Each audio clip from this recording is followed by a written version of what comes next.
नमस्कार, शुभ सायकाल दोस्तों। देखिए, आज जो मैं ये न्यूज़ लेके आया हूँ, हो सकता है आपको लगे कि नहीं पॉलिटिक्स है, दो अलग अलग स्टेट गवर्नमेंट की बात कर रहे हैं और दोनों में अलग अलग पार्टी की सरकार है। तो ये भी एक वही जो अंधभक्त वाला जो टैग है वो सब बातें आ सकती। देखो, मैं उस पर ध्यान नहीं दे रहा, लेकिन चूंकि ये चैनल जो है यूपीएससी और सिविल सर्विसेज की तैयारी के लिए, तो मैं एक सवाल देता हूँ आपको पूरे जो टॉपिक है उसको एक्सप्लेन करने से पहले कि आप एक चीफ सेक्रेटरी मान लीजिए, जब भी आप आईएएस बनते हैं तो आप प्रमोट होके जो फाइनल आपकी एक तरह से पोजीशन है इस किसी स्टेट में, वो होती है चीफ सेक्रेटरी की। आप किसी स्टेट के चीफ सेक्रेटरी हैं। कोविड 19 की सिचुएशन हम सब लोगों को पता है। जो एक्सपर्ट्स हैं, जो मेडिकल फ्रेटर्निटी है, वो पहले ही कह चुकी कि थर्ड वेव तैयारी में है। अगस्त, सितंबर, अक्टूबर मे बी द पीक। और सेकेंड वेव ने जो सिचुएशन क्रिएट की, जितने लोगों को मारा है उसने, जितनी तबाही उसने इंडिया में मचाई है, जितनी टिपिकल सिचुएशन सोसाइटी में उसने क्रिएट की है, हम सबको पता है। एक चीफ सेक्रेटरी, एक सिविल सर्वेंट, एक एडमिनिस्ट्रेटिव ऑफिसर होने के नाते हमारे सामने जब क्वेश्चन आता है कि अगर कोई सोशल गैदरिंग हो रही है, gathering, see the term is gathering, और जब हम कोविड 19 की बात करते हैं तो हमारे लिए केवल 3 हथियार हैं: मास्क पहनना, हाथ धोना और सोशल डिस्टेंसिंग रखना। सोशल डिस्टेंसिंग, हम बात कर रहे हैं सोशल गैदरिंग की, कुछ रिस्ट्रिक्शंस के साथ उन सोशल गैदरिंग को कभी अभी वर्तमान समय में स्टेट्स ने अलग अलग तरीके से लगा के रखा था। लेकिन जैसे जैसे सावन का महीना या ऐसी चीजें आगे बढ़ रही हैं, तो कई जो भारतीय समाज और संस्कृति के अनुरूप कुछ धार्मिक गतिविधियां भी शुरू हो रही हैं। तो ऐसे में उन धार्मिक गतिविधियों, जैसे कि कांवड़ यात्रा की अगर मैं बात करूं, मैं बकरी ईद की बात करूं, तो ऐसी धार्मिक गतिविधियों में क्या किसी चीफ सेक्रेटरी को धर्म का या फिर धार्मिक गतिविधियों का सम्मान करना चाहिए, या फिर प्रत्येक व्यक्ति के जीवन का अधिकार जो आर्टिकल 21 है, राइट टू लाइफ है, डिग्निटी वाला एक जीवन है, और आर्टिकल 19 है या आर्टिकल 14 है, ये सारी जो चीजें उनका ध्यान रखना चाहिए, जो फंडामेंटल राइट्स है उनका ध्यान रखना चाहिए, या फिर जो एक धर्म के अनुरूप या रिलीजन के अनुरूप किसी गतिविधि को सपोर्ट या फिर अप्रूव करने की बात होनी चाहिए। तो ये एक प्रश्न है, आप लोग मुझे कमेंट बॉक्स में बताइएगा कि क्या ओपिनियन रखते हैं आपकी इस तरीके के सोशल गैदरिंग। अच्छा, मैं पहले न्यूज बता देता हूं, फिर आप इसका ओपिनियन, अपना जो मत है वो रखिएगा। देखिए, अभी हाल ही में क्या हुआ है कि यूपी गवर्नमेंट ने, और खास तौर पे उन्होंने क्या किया कि जो बकरीद आने वाली है, बकरीद का आयोजन होने वाला है, उसमें उन्होंने रिस्ट्रिक्शन लगा दिए कि सोशल गैदरिंग 50 तक मैक्सिमम हो सकती है, उससे ज्यादा नहीं हो सकती। उसके साथ साथ जो बकरे को जो कुर्बानी देने की जो गतिविधि है, जो एक रिचुअल है, उसके लिए आप पब्लिक प्लेसेस पे वो काम नहीं कर सकते, या फिर जो और गाय काटना या फिर जो भी है, जो कैमल है उसकी कटिंग है, जो भी एनिमल की कटिंग है, उसके लिए आप पब्लिक में वो एक्टिविटी अप्रूव्ड नहीं है। आप व्यक्तिगत स्तर पर वो कार्य कर सकते हैं। यूपी गवर्नमेंट का एक डिसीजन आया।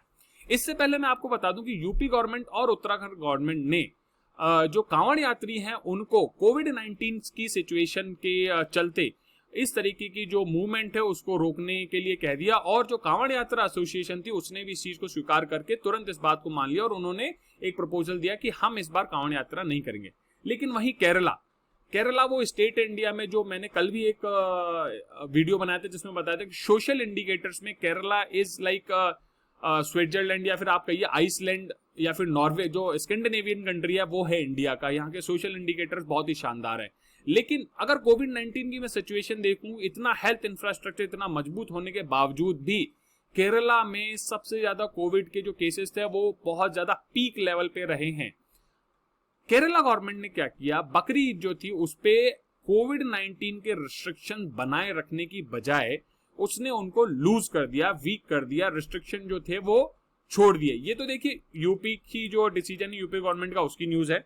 इसके साथ नेक्स्ट न्यूज है द हिंदू की, जिसमें कि सुप्रीम कोर्ट ने, सुप्रीम कोर्ट तक बात कैसे पहुंची वो मैं अभी बता दूंगा। सुप्रीम कोर्ट ने केरला से पूछा, केरला गवर्नमेंट से, कि उन्होंने कोविड 19 के कर्ब्स को बकरीद के लिए क्यों रिलैक्स किया, भाई क्या पर्पज है, क्या लॉजिक है उसके बिहाइंड में, कि भाई आपको जैसे कि पता है कि अभी कोविड 19 के केसेस बढ़ भी रहे हैं, ऐसे में इस तरीके की जो कर्ब्स है उनको रिलैक्स करने का क्या पर्पज है। सुप्रीम कोर्ट तक केस गया है इंडियन मेडिकल एसोसिएशन ने। एक्चुअली क्या हुआ, इंडियन मेडिकल एसोसिएशन ने जब इस तरीके के रिलैक्सेशन का डिसीजन सुना, तो उन्होंने केरला गवर्नमेंट को साफ साफ कहा कि देखिए आप इस तरीके की गतिविधि मत कीजिए, क्योंकि थर्ड वेव आने वाली है और थर्ड वेव की सिचुएशन है। केरला जो पर्टिकुलर स्टेट है वहां पर भी बहुत ज्यादा ऐसे केसेस बढ़ रहे हैं।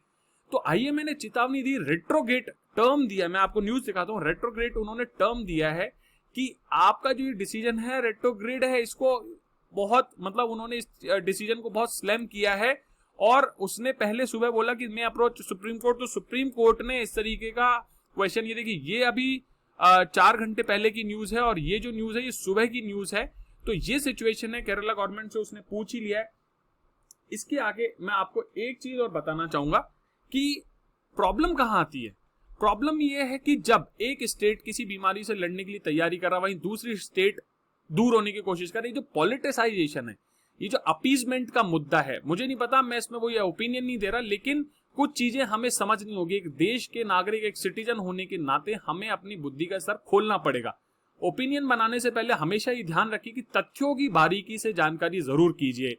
और मैं प्रस्तुत नहीं कर रहा आपके सामने किसी बात को किसी तरीके से, मैं आपको केवल तथ्य प्रोवाइड कर रहा हूं, जिससे आप भविष्य के कर्णधार हैं, आप भविष्य के सिविल सेवक हैं। तो आपका जो ओपिनियन है, आपका जो एक्शन है, बिल्कुल तथ्यों के आधार पर, मेरिट के आधार पर होना चाहिए, ना कि आपकी व्यक्तिगत भावनाओं पे, व्यक्तिगत विचारों पे या फिर पूर्वाग्रहों के आधार पे। तो यहाँ जो चैलेंजेस है ये वो ही है। और सुप्रीम कोर्ट तक ने साफ साफ केरला गवर्नमेंट से पूछ लिया कि ऐसा क्यों कर रहे हो भाई, जब आपकी स्टेट में पहले ही केस इतने ज्यादा बढ़ रहे हैं, सिचुएशन खराब है, आईएमए चेतावनी दे चुकी है। मैं आपको एक और न्यूज दिखाता हूँ, ये देखिए इंडिया टीवी की न्यूज है, यूपी गवर्नमेंट ने, मैंने आपको ये सूचना दे ही दी है। इसके अलावा ओप इंडिया की भी न्यूज है। आईएमए ने साफ साफ केरला गवर्नमेंट को अपना जो ऑर्डर है इस गैदरिंग को हटाने के लिए मना कर दिया है। उनसे कहा है कि वापस ले लो। क्यों? क्योंकि केसेस बहुत ज्यादा तेजी से बढ़ रहे हैं भैया। अगर आप अभी नहीं संभालोगे तो एक बात बताओ, बेचारे डॉक्टर कब तक करेंगे? आपने उन डॉक्टरों के बारे में भी तो सोचो। आप तो अपना पूरी सारी एक्टिविटी, उन सब चीजों पे आप आनंद लेना चाहते हो, लेकिन डॉक्टर फ्रेटर्निटी, जिसने बहुत सारे डॉक्टर्स, में सल्यूट करता हूं पूरे सारे डॉक्टर्स को, जिन्हें जी जान से भारतवर्ष को सुधारने बचाने के लिए पिछले 1.5 साल से सांस तक नहीं ली है, आप थोड़ा उनके बारे में भी सोचिए। आप सारे अपनी इच्छाओं से काम कर रहे हैं, लेकिन उनके ऊपर जो जिम्मेदारी आपने सौंपी है ना, हमारे पास ये हमें पहले भी पता है कि परफेक्टली हेल्थ इंफ्रास्ट्रक्चर इंडिया में नहीं है। तो please cooperate in a way so that they people can work and perform better. इस चीज का ध्यान रखना जरूरी है। और आईएमए ने यहां तक कि उन्हें कई स्टेट्स का हवाला भी दिया है जिन्होंने की कांवड़ यात्रा को स्टॉप कर दिया। हो सकता है कुछ लोग इसको पॉलिटिसाइज करें, कुछ पॉलिटिकल स्टेटमेंट दें। It is not about politicising, it is about the citizen of the country, it is about the everybody who is living in the country and their health. तो हमें इस चीज को देखना होगा, सोचना होगा। और इसी के साथ दोस्तों, ये सवाल है मेरा कि आप बताइए क्या सही है, क्या आपको सही लगता है, क्या आपको गलत लगता है। एक चीफ सेक्रेटरी होते आप तो उस समय आप कैसे बिहेव करते। जय हिंद, जय भारत।